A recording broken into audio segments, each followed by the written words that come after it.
Assalamualaikum warahmatullahi wabarakatuh. Selamat pagi, salam sejahtera bagi kita semua, dimanapun sahabat SPM berada.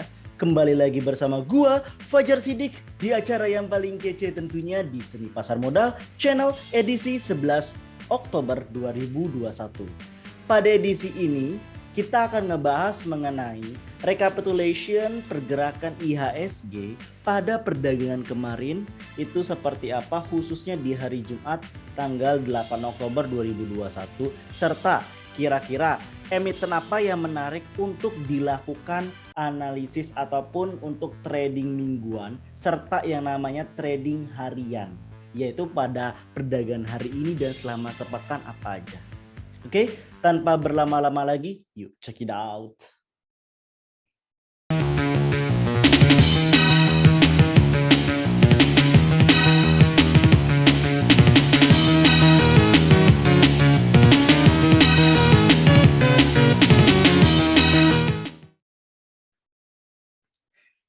Analisis teknikal saham mingguan 11 sampai 15 Oktober 2021. Ini adalah pergerakan indeks harian pada perdagangan kemarin. Luar biasa outstanding ya, di mana semua indeks ya, semua indeks itu menyatakan hijau. Ini tergambar dari IHSG itu sendiri, yaitu composite, yaitu positif 1,01%, di mana pada pertengahan sesi atau sesi pertama itu sampai menyentuh 2%. Dan menurut para analis bahwa minggu ini nih, sepanjang minggu, yaitu adalah antara 11 sampai 15 Oktober, itu akan tembus menuju 6.500. Apakah sangat mungkin? Jawabannya iya, sangat mungkin. Karena udah tipis banget, 6481, 6.500 tinggal 20 poin, dan itu sangat-sangat mungkin gitu. Di mana di sini LQ45 positif 1,69, Kompas 100 positif 1,47, lalu yang outstanding pada perdagangan kemarin itu adalah IDX 30 1,73. Ini menandakan bahwa backbone dari IHSG atau semua rata-rata saham blue chip ya, itu hijau royo. Terutama adalah saham Unilever yang kemarin itu seperti ditinggal para retail ya, sekarang pada nangis-nangis. Gua jamin pada nangis-nangis. Kenapa? Karena dari 3.800 sekarang sudah menyentuh 4.700, 4.800. Bayangin, sudah naik 1.000 dalam kurun waktu tempo singkat, 1 minggu ataupun 2 minggu. Bye-bye 3.800, apakah mungkin balik lagi? Gua sih nggak yakin akan balik lagi segitu ya, kecuali tahun depan atau terjadi pandemik seperti PPKM darurat lagi. Tapi kalau itu nggak terjadi, apalagi udah Oktober, berikutnya November, Desember, Januari, nggak ada waktu lagi untuk koreksi. Jadi bye-bye yang gusar yang kemarin udah gua bilang masuk itu di saham blue chip, pada keras kepala, tergini, aduh ter itu. Ya udah, nikmatin aja garu-garu kepalanya, coba masuk ya. Dan inilah pergerakan IHSG dalam sehari ataupun bisa dibilang selama seminggu. Di sini gue pakai 3 indikator ya, yaitu adalah indikator moving average, lalu kemudian indikator RSI, serta indikator yang namanya ASI. Di mana indikator moving average bisa dilihat ada tanda X ya. Tanda X ini adalah golden cross, ini golden cross. Selalu selama dari bulan September, selama bulan September terus mengalami kenaikan atau selalu golden cross, dan ini pun di tanggal 7 ya, di tanggal 7 di sesi kedua itu golden cross kembali, dan ini golden cross kembali pada penutupan hari bursa kemarin di hari Jumat. Jadi IHSG akan tetap melanjutkan pergerakannya menembus 6.500. Hal ini tergambar dari sentimen market, yaitu adalah relative strength index. Lihat, dia berada yang namanya sebenarnya ini di titik psychologis ya. Bisa dibilang sentimennya sentimen positif. Benar-benar harapan tinggi dari retail terhadap IHSG itu sendiri. Walaupun ini bisa dibilang jenuh jual, tapi ini masih mengarah naik lagi. Jadi potensi sama kayak ini itu sangat-sangat mungkin terjadi. Ditambah dengan ASI indikator. ASI indikator itu apa? ASI indikator itu adalah Accumulative Strength Index. Artinya di sini untuk melihat yang namanya adalah seberapa besar akumulasi yang terjadi. Ternyata aku lihat nih angka 0 di sini, ya.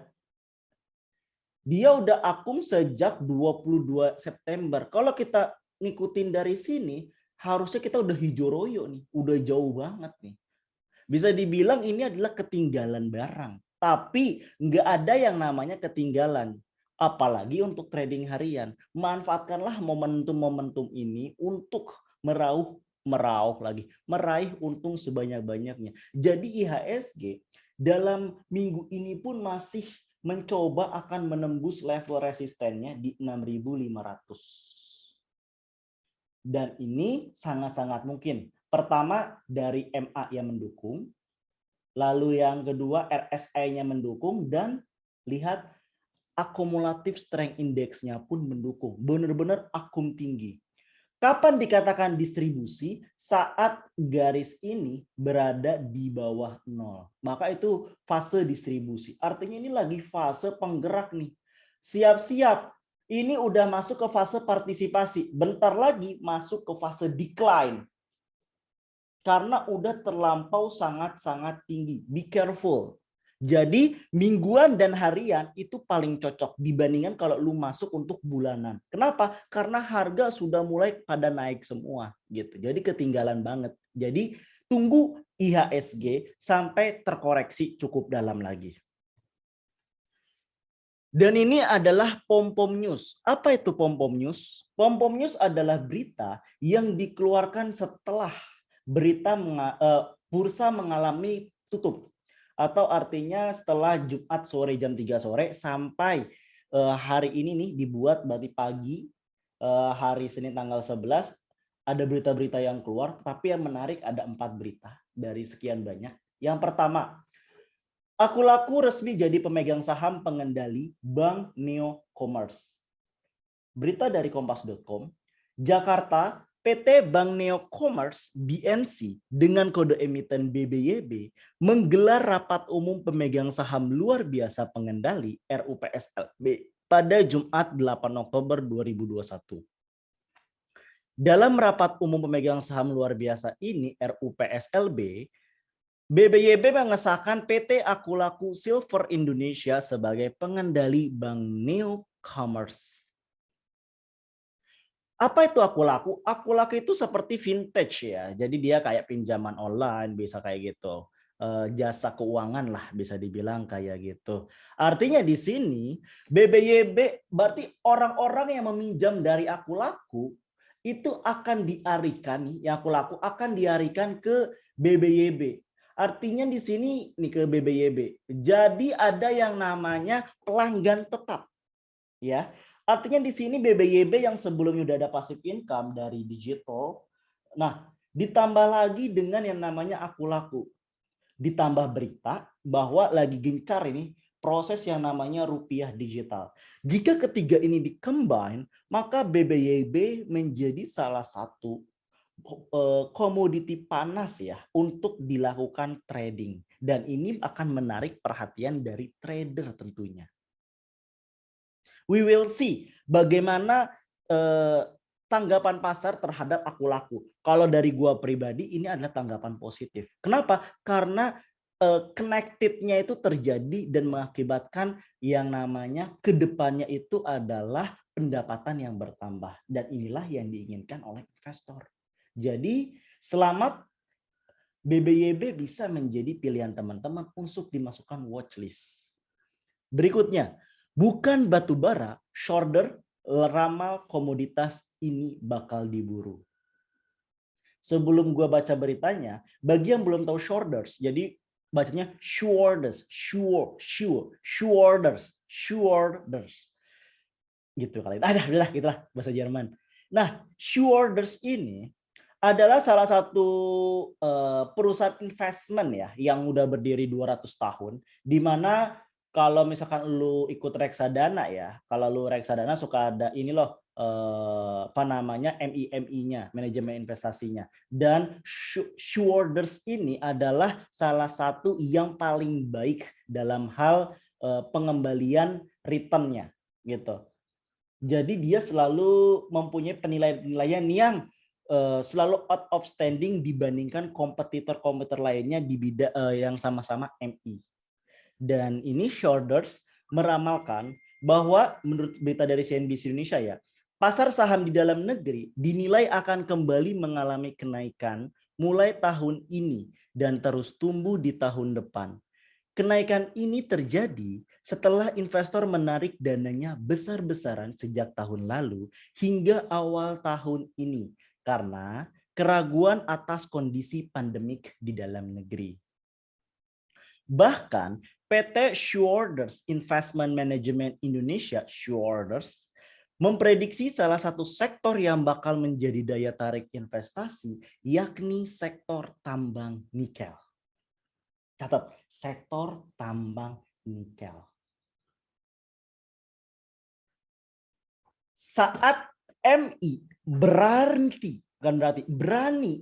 memberikan statement, salah satunya adalah sektor tambang nikel, artinya dia sudah masuk di saham nikel itu dengan porsi yang cukup besar.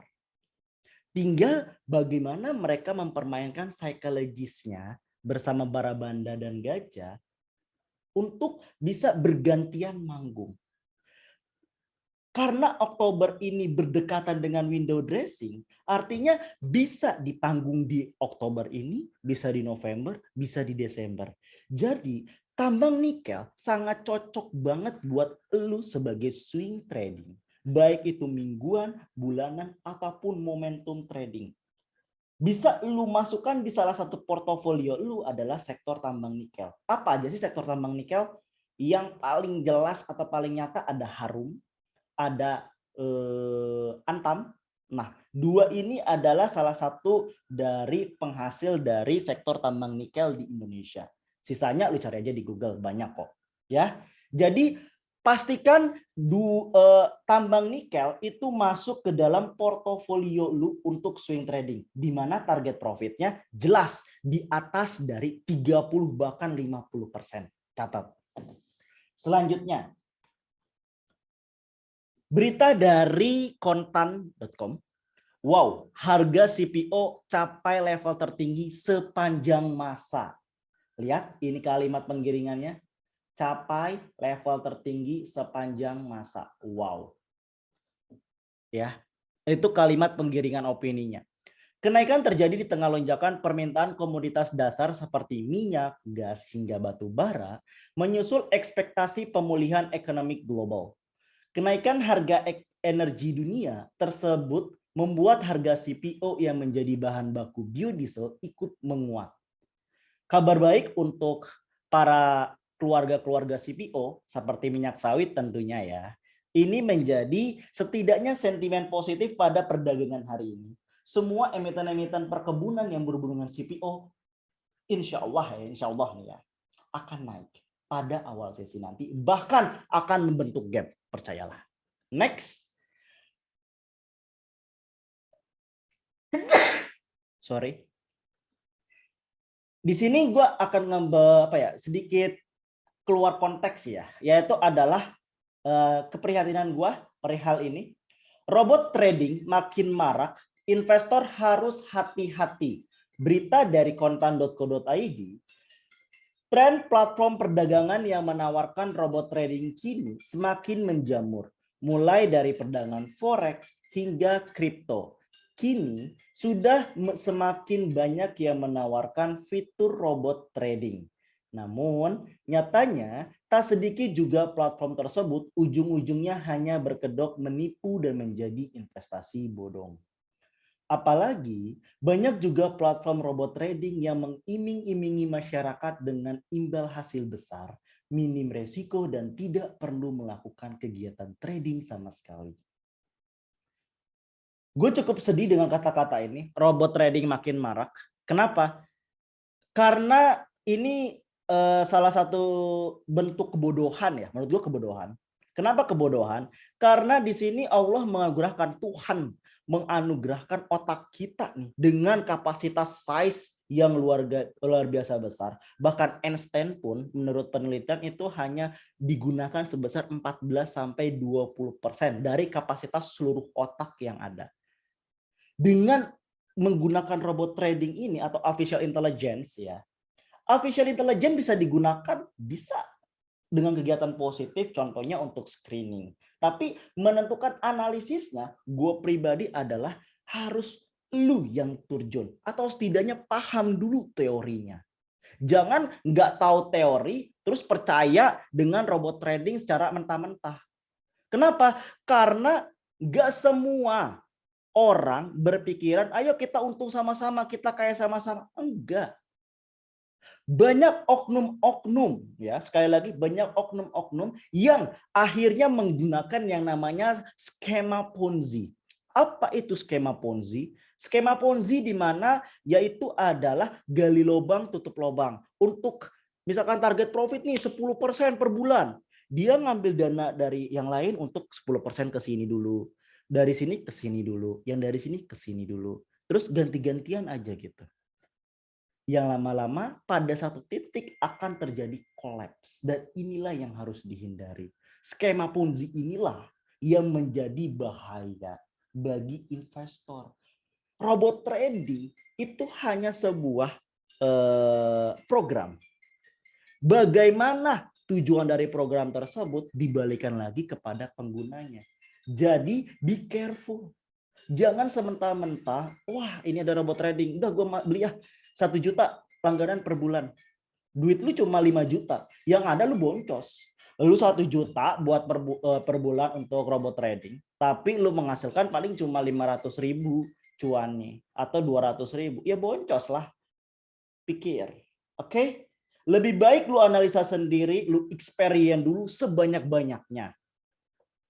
Habis itu lu baru bisa calculate, ini robot trading yang benar, ini robot trading yang salah. Setelah itu berdasarkan pengalaman, ya monggo-monggo aja. Tapi jangan lu buta sama sekali terhadap itu.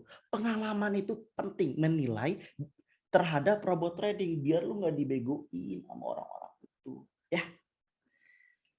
Dan inilah review rekom emiten pada 8 Oktober 2021, ada Mior, Main, Yellow, BBRI. Dan secara overall semuanya sesuai dengan trading plan yang udah dibuat. Terutama adalah BBRI ya, itu outstanding sampai 4240. Selamat bagi yang mengikuti, bagi yang belum mengikuti nggak usah panik, nggak usah sedih. Habis ini gue kasih bocoran emiten apa yang menarik untuk dilakukan trading harian pada perdagangan hari ini 11 Oktober 2021. Dan ini adalah rekapitulasi emiten swing pada minggu kemarin ya, minggu pertama Oktober, 4-8 Oktober. Ada emiten DILT, JSKY, Waskita, PPRO, Pegas, dan BJBR. Secara overall, harga terendah dan harga tertingginya bisa dilihat, ini harga terendah dan harga tertinggi, itu berdasarkan area support dan resisten. Rata-rata dia tidak menyentuh ke area supportnya, berada di antara range ini bahkan di daerah resisten. Ini menggambarkan bahwa semakin powerfulnya IHSG, jadi nembus ke support yang ketiga aja itu sangat-sangat berat sekali gitu. Inilah kabar baik kayak gitu. Jadi nggak usah panik lagi. Ini trading plan yang gua kasih itu dengan yang namanya beberapa screening ya, baik itu secara teknikal maupun secara bandarmologi. Walaupun tidak tercapai ke support, artinya tertinggi pun dia melebihi dari target. Jadi ada pair ya, ada pair nggak sampai ke support, dia mantulnya lebih tinggi gitu. Selamat bagi yang mengikuti emiten swing gua, walaupun sedikit nggak sesuai ya, khususnya di daerah support, tapi it's okay. It's okay karena inilah yang namanya dinamis. Kita akan memperbaiki kembali, tapi untuk tertingginya pun melebihi dari resisten. Artinya ada 3 resisten, 3 garis yang harus dilewati dan itu dilewati semua. Itu artinya pertanda positif banget gitu untuk IHSG kita. Jadi dari emiten swing trading mingguan untuk minggu kedua Oktober ada BBCA, INDI, LPCK, DEGIK, SSMS, dan TBLA. Di sini gua ngedeketin area support dan resistennya yang kemarin itu agak sedikit jauh ya. karena gue prediksi itu masih merah, tapi ternyata hijau 2 kali. Jadi di sini gue tipisin ke harga sekarangnya, dan inilah support dan resisten pada perdagangan untuk mingguan. Di mana support 1 adalah titik cut loss, jadi lu bisa beli buy di support 2 ataupun di support 3. Sedangkan jual lu bisa di support resisten 1, resisten 2 ataupun resisten 3. Itu balik lagi ke lu pribadi. Ini adalah low risk, ini adalah middle risk, dan ini adalah high risk. Oke. Sekali lagi, ini gua silakan screenshot, ada BBCA, INDI, LPCK, DEGIG, SSMS, dan TBLA. Dan ini adalah analisis teknikal buat hari ini, 11 Oktober 2021. Gua pakai 2 indikator, yaitu adalah ini. Indikator yang pertama adalah indikator yang namanya relative vigor strength index. Yang kedua adalah yang namanya elder force index. Elder force index. Bagaimana cara membacanya? Sangat-sangat mudah. Elder force index itu mirip kayak kita ngelihat dari sentimen pasar. Sentimen positif dan sentimen negatif. Saat garis berada di atas 0 itu artinya sentimen positif, saat garis di bawah garis 0 itu artinya sentimen negatif. Dan ini adalah garis 0-nya, artinya di sini masih sentimen positif untuk dari emiten asal. Lalu cara baca relatif vigor, ya relatif vigor ini mirip kayak ngebaca MACD, lihat nih. Warna hijau adalah vigornya, sedangkan warna merah adalah sinyalnya. Titik beli, dia akan menyesuaikan dengan yang ada di candle ya. Jadi titik beli pada saat hijau memotong merah dari bawah ke atas, itu titik beli. Titik jual adalah memotong dari atas ke bawah, itu adalah titik jual. Jadi golden cross dan golden dead cross. Itu melihat dari relatif vigor strength index. Dan untuk elder force index ini bisa sebagai melihat kekuatan tren bearish dan bullish. Bearish artinya downtrend, bullish artinya uptrend. Dengan di atas 0 ini menandakan uptrend. Oke. Ini adalah trading plan-nya, beli di 3440 sampai 3600. Cut loss di 3300, jual di 3880 sampai 4050, kemungkinan naik di 52,21%. Lalu yang kedua adalah LMPI. LMPI pun sama, masih sentimen positif ya di atas 0, dan ini golden cross. Jadi pada awal sesi akan hijau untuk LMPI. Beli di 1797 sampai 199, cut loss di 194. Jual di 202 sampai 204, kemungkinan naik 52,63%. Berikutnya Harum. Harum bisa dilihat di sini hampir mendekati 0 dan di sini masih mengalami turun. Artinya Harum pada awal sesi akan koreksi dulu sebelum dia naik ke atas. Jadi ini bisa di kesempatan buat lu untuk ambil take profit sebanyak-banyaknya. Beli di 7.700 sampai 7.800. Cut loss di 7525, jual di 8025 sampai 8100, kemungkinan naik 50,47%. Dan terakhir, ini yang perkebunan tadi, sawit, TBLA. Bisa dilihat untuk yang TBLA pun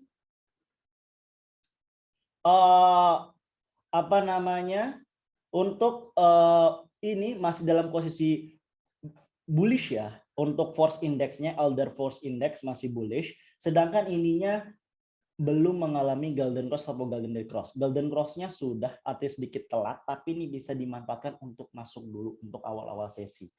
Jadi lu bisa beli dengan trading plan ini, buy di 865 sampai 870, cut loss di 855, jual di 875 sampai 880, kemungkinan naik 61,70%. Kurang lebih itu yang bisa gua sampaikan pada perdagangan hari ini. Silakan gunakan trading plan sebaik mungkin. dan sesuaikan dengan profil resiko lu. Kalau profil resiko lu adalah high risk, silakan menggunakan trading plan harian. Tapi kalau resiko lu adalah middle risk atau low, silakan menggunakan mingguan. Ya, dengan trading plan yang udah gua kasih tahu tadi. Semoga bermanfaat. Jangan lupa untuk trading harian jangan greedy, don't be greedy, dan be disciplined. Oke, gua Fajar Siddiq pamit. Bye. Assalamualaikum warahmatullahi wabarakatuh.